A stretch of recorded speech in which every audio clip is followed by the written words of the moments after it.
when it comes to friendship and love, they say opposites attract. You probably recall seeing this a million times in the movies and on TV.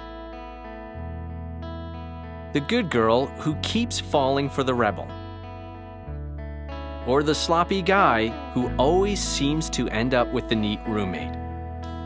The shy young woman who tends to be drawn to the outgoing boyfriend.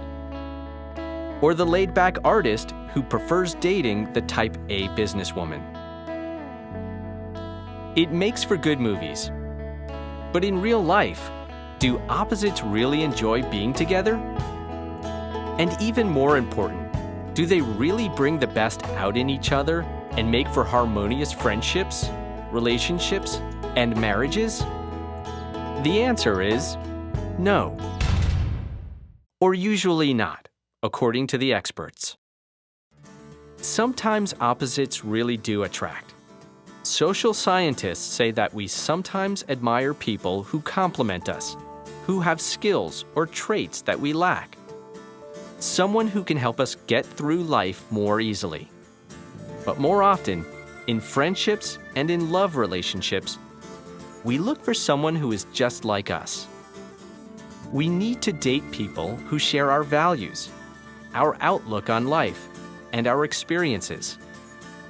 On online dating sites, for example, people often say they expect to date someone who is their opposite.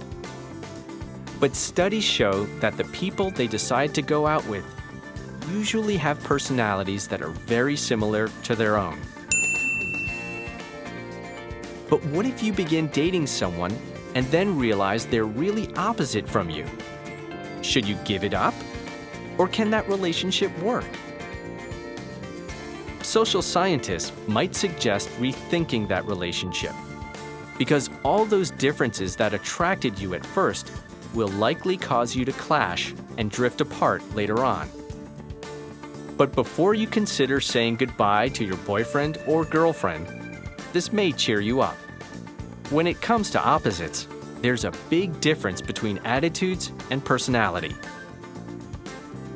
People can have opposite attitudes about many things, from big things like religion or politics to little things like movies and wall colors, and still continue to have a great relationship.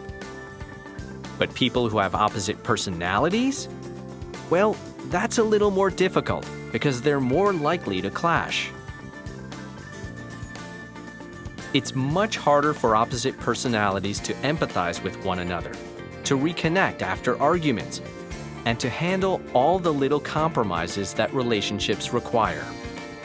So, in the end, the good girl should probably do without her rebel boyfriend and start looking for a nice guy.